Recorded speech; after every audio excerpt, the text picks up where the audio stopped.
सो ये जो क्वेश्चन है इसके अंदर बेसिकली क्या बोल रखा है कि C E to the power Z upon में cos pi Z dot D Z है। इसको सॉल्व करेंगे हम कॉची के रेजिड्यू थ्योरम से, क्योंकि कॉची के रेजिड्यू थ्योरम से। तो सबसे पहले कॉची का रेजिड्यू थ्योरम ये बोलता है कि अगर जो एफ जेड निकालना है अगर डॉट डी जेड, तो ये क्या होता है बेसिकली 2 पाई आयोटा इनटू में यहाँ पे आते हैं सम ऑफ रेजिड्यूज। ये जो रेजिड्यू होते हैं किस पे बेस्ड होते हैं, ये पोल्स के ऊपर बेस्ड होते हैं। तो पोल्स का मतलब क्या है कि पोल्स निकालने के लिए क्या करना होता है कि जो डिनोमिनेटर होता है उसको जीरो से इक्वेट करना होता है, डिनोमिनेटर को जीरो से इक्वेट करना होता है। तो इस क्वेश्चन में भी डिनोमिनेटर जो है वो ये वाला जो पोर्शन है, दिस इज द डिनोमिनेटर। अब इस यानी कि cos पाई जेड को मुझे जीरो करना है, cos पाई जेड को जीरो करना है, यानी कि cos की वैल्यू जीरो कब होती है, cos की वैल्यू जीरो होती है पाई बाय टू पे, 3 पाई बाय टू पे एंड सो ऑन, इन पे जीरो होती है। इसका मतलब क्या है 2n+1/2 पे अगर हम इसमें वैल्यूज डालें तो जीरो वैल्यू मिलती है। कैसी वैल्यू मिलती है, जीरो वैल्यू देखने को मिलती है। ठीक है, अब जीरो वैल्यू यहाँ पर देखने को मिलती है। तो बेसिकली यहाँ पे कह सकते हैं कि कॉस पाई जेड को मैं इक्वेट कर दूं कॉस 2n+1/2 पाई से। यहाँ से क्या होगा, कॉस ने कॉस को कैंसिल करा, पाई ने पाई को कैंसिल करा, जेड का वैल्यू आ गया 2n+1/2, this is 2 1/2। But okay, अब ये n का वैल्यू क्या है, यहाँ पे ये जो n है इसका वैल्यू है ऑल, मतलब ऑल द इंटीजर्स, सारे इंटीजर्स, इंटीजर्स जैसे कि यहाँ पे जीरो भी आ सकता है, +-1 +-2। सो क्या ये सारी वैल्यूज कंसिडर होगी, सारी वैल्यूज नहीं लेनी, सारी वैल्यूज नहीं लेनी। अब पता कैसे चलेगा कि n का कौन सा वैल्यू विल बी टेकन। तो अब यहाँ पे इसके थ्रू ये वाला जो टर्म है, जो गिवन, जो सर्कल गिवन है that is mod z equal to 1, इसके थ्रू पता चलेगा कौन सा वैल्यू लेना है। यानी कि जो मॉड्यूलस होता है वो बेसिकली क्या होता है, √x² + y² = 1। यहाँ पे स्क्वायरिंग बोथ साइड करके x² + y² का वैल्यू 1 आ गया। दैट इज यहाँ पे आर रेडियस कितना हो गया 1, क्योंकि ये स्क्वायर दिया, तो ये इक्वेशन ऑफ बेसिकली सर्कल ही दे रखा है। अब यहाँ पे एक सर्कल बना, अब ये जो सर्कल है यहाँ पे क्या आया 1 -1 आयोटा एंड माइनस का आयोटा, वो सारी वैल्यूज लेनी है z की, z की वो सारी वैल्यूज लेनी है जो इनसाइड दिस सर्कल लाई करे। ओके, अब z की पहले कुछ वैल्यूज निकाल लेते हैं। अगर मैं n को 0 पुट करूं तो z का वैल्यू कितना आएगा, हाफ आएगा। और अगर मैं n को 1 पुट करूं तो वैल्यू कितना आएगा, 3/2 आएगा। ये वैल्यू होता है अप्रोक्सीमेटली 1.5 और ये होता है 0.5। तो अब जो हाफ वैल्यू है वो कहाँ लाई कर रही है, वो 0.5 यहाँ लाई कर रहा है एंड 1.5 लाई। तो ये 1.5 तो आउटसाइड द सर्कल लाई कर रहा है, और आउटसाइड द सर्कल में तो इंटीग्रल जीरो ही हो जाता है, तो ये तो कैंसिल होगा। ये वाला जो इंटीग्रल है इसको लेंगे, यानी कि जो z का वैल्यू हाफ है वो कंसिडर होगा यहाँ पे। अब z का वैल्यू हाफ जो है that is we are considering. अब ये वैल्यू यहाँ पे भी हो सकता है और ये माइनस में भी तो हो सकता है। इसका मतलब जो z का वैल्यू आएगा वो हाफ पॉजिटिव का भी आ सकता है और हाफ नेगेटिव का। इसका मतलब इसके दो पोल्स आ गए, ये सिंपल पोल है और सिंपल पोल में भी दो पोल आ गए, जो कि है हाफ एंड माइनस का हाफ। अब ये जो पोल्स होते हैं यहाँ पे जो सम ऑफ रेजिड्यू आया है, ये सम ऑफ रेजिड्यू जो है सबके ऊपर ये डिपेंड करता है। तो ये जो सिंपल पोल्स हैं इसके लिए ये क्या होता है, लिमिट जो होती है वो z टेंडिंग टू a लगाना होता है। यहाँ पे होता है z-a इंटू में एफ जेड, ये सिंपल पोल के लिए होता है।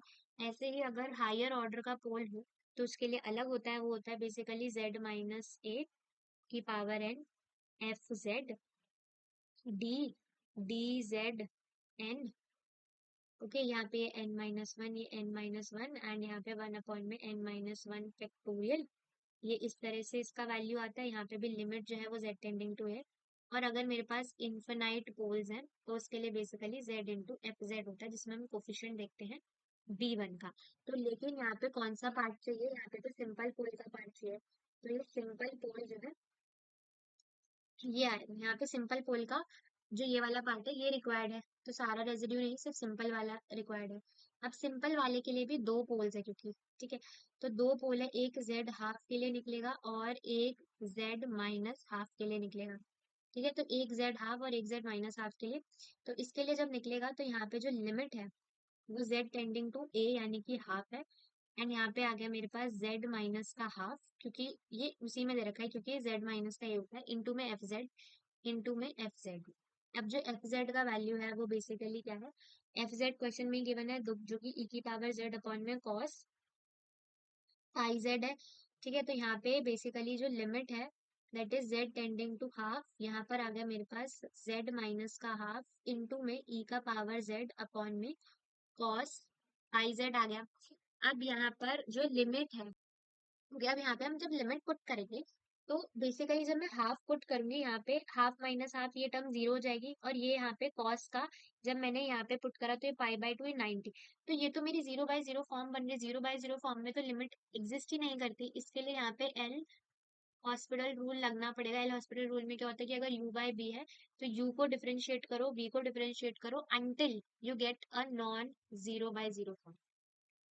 तो यहाँ पे यही लगेगा, यहाँ पे ये जो फॉर्म है जीरो बाय जीरो फॉर्म बन रहा है, इसके लिए यहाँ पे एल हॉस्पिटल लगेगा, एल हॉस्पिटल रूल। तो इसमें क्या होता है बेसिकली, अब इसका डिफरेंशिएशन करना पड़ेगा numerator as well as the denominator. तो न्यूमरेटर का जब डिफरेंशिएशन करेंगे तो क्या आएगा, तो ई की पावर इसका करा तो इसका डिफरेंशिएशन करा तो जेड का डिफरेंशिएशन वन, इसका डिफरेंस जीरो, इंटू में ई की power z as it is. ठीक है, प्लस में ये मल्टीप्लिकेटिव प्रॉपर्टी लग रही है डिवीजन की, sorry multiplicative property of differentiation, क्योंकि न्यूमरेटर अलग डिफरेंशिएट होता है और डिनोमिनेटर अलग। और यहाँ पे ओके, ई की पावर जेड का ई की पावर जेड ही होता है, इंटू में जो सेकंड टर्म है वो एज इट इज ही रहती है, डिवाइड होगा cos pi Z. Cos pi Z में क्या आएगा, यहाँ पे कॉस होता है माइनस का साइन पाई जेड, और ये पाई है तो यहाँ पे पाई आ गया, तो ये निकल गया। अब यहाँ पर जब वैल्यू सब्सटीट्यूट करेंगे, जब लिमिट का value z tending to half substitute होगा तो ये वैल्यू कितना निकल के आएगा, तो बेसिकली ये वैल्यू क्या आएगा, ये तो अगेन जीरो हो गया ये, बट बाकी सब जीरो नहीं हुआ, ये ई की पावर z इंटू में माइनस का पाई आएगा। वाई, बिकॉज ये साइन पाई बाय टू हो जाएगा और sine pi by two one. तो ये बेसिकली एक वैल्यू, ये एक रेजिड्यू आ गया, ये एक रेजिड्यू आ गया। ठीक है, ये एक रेजिड्यू है। अब सेकेंड रेजिड्यू पे आते हैं। अब अगेन यहाँ पर क्या होगा, z minus A F Z जो लिमिट है वो z टेंडिंग टू ए लग रही है। ठीक है, तो z माइनस का माइनस हाफ, ठीक है, इंटू में एफ जेड क्या होगा, ई की पावर z अपॉन में कॉस पाई जेड, है ना। और ये जो लिमिट है ये z टेंडिंग टू ए लग रही है, तो अगेन ये भी क्या दे रहा होगा, जीरो बाय जीरो फॉर्म। कैसे, क्योंकि यहाँ पर जो z है वो z प्लस हाफ हो गया। ठीक है, ये e की पावर z अपॉन में cos पाई z, और यहाँ पर जो z है वो बेसिकली क्या है, यहाँ पे जो z है वो माइनस का हाफ है। तो अब माइनस का हाफ है, जब यहाँ पे सब्सटीट्यूट होगा माइनस का हाफ, तो ये अगेन जीरो देगा, और यहाँ पे जब cos का माइनस का पाई बाय टू आएगा तो ये भी जीरो टर्म होगा। तो अगेन ये जीरो बाय जीरो फॉर्म हो रही है, दैट मीन्स अगेन यहाँ पे क्या यूज होगा, एल हॉस्पिटल रूल। तो अब ये रूल लगेगा यहाँ पे, अगेन जब ये रूल लगेगा तो बेसिकली यहाँ पे वैल्यू क्या आएगी, ये इसको डिफरेंशिएट करेंगे तो ये वन हो जाएगा, इंटू में ई की पावर जेड, प्लस में ई की power Z into Z plus half, into में अगेन माइनस का pi sine pi by Z. Okay, अब यहाँ पे क्या होगा कि जब लिमिट लगेगी जेड की पावर, लिमिट लग रही है यहाँ पे जेड की पावर माइनस हाफ से, तो ये क्या आएगा, ई की पावर माइनस का हाफ, ये टर्म तो जीरो हो गई, और यहाँ पर ये आएगा प्लस का पाई। क्यों, क्योंकि यहाँ पर ये हो गया साइन का माइनस पाई बाई टू, और साइन क्या दे देता है, माइनस को बाहर फेंक देता है, तो ये वैल्यू बन गई, और ये माइनस का पाई है तो ये प्लस का पाई आ गई, क्योंकि ये वैल्यू तो वन थी। ठीक है, तो यहाँ पे प्लस पाई आ गया, ये जो है मेरा यहाँ पे सेकेंड हो गया। ठीक है, तो अब यहाँ पे देखते हैं, तो ये दोनों निकल के आए, ये दोनों जो है इस रेजिड्यू का पार्ट है। कैसे, ये जो था कॉशी का रेजिड्यू थ्योरम, क्या था कॉशी का रेजिड्यू थ्योरम, ये हिस्सा जो है that is the Cauchy's residue theorem. ठीक है, ये कॉशी का रेजिड्यू थ्योरम। अब यहाँ पर ये जो सम ऑफ रेजिड्यू है, ये सम ऑफ रेजिड्यू एक इसका निकला और एक इसका निकला, तो अब इसका सम ऑफ रेजिड्यू लिखना पड़ेगा।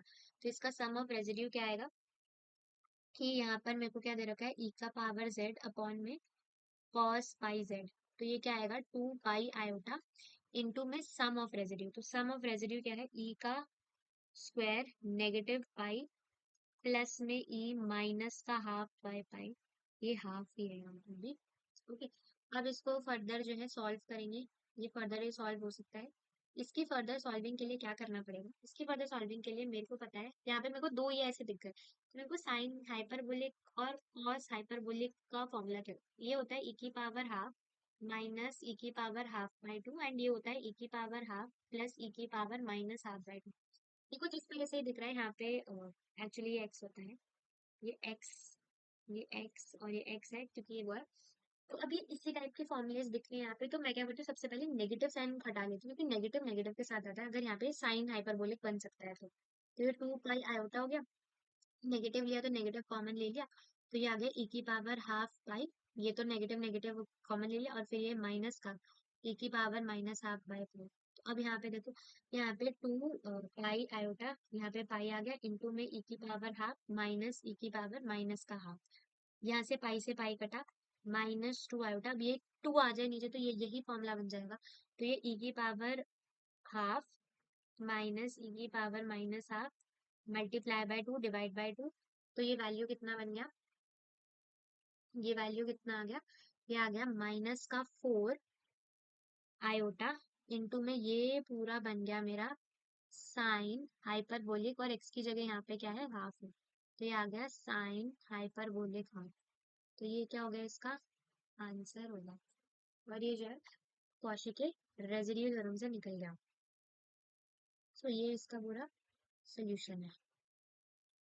ओके।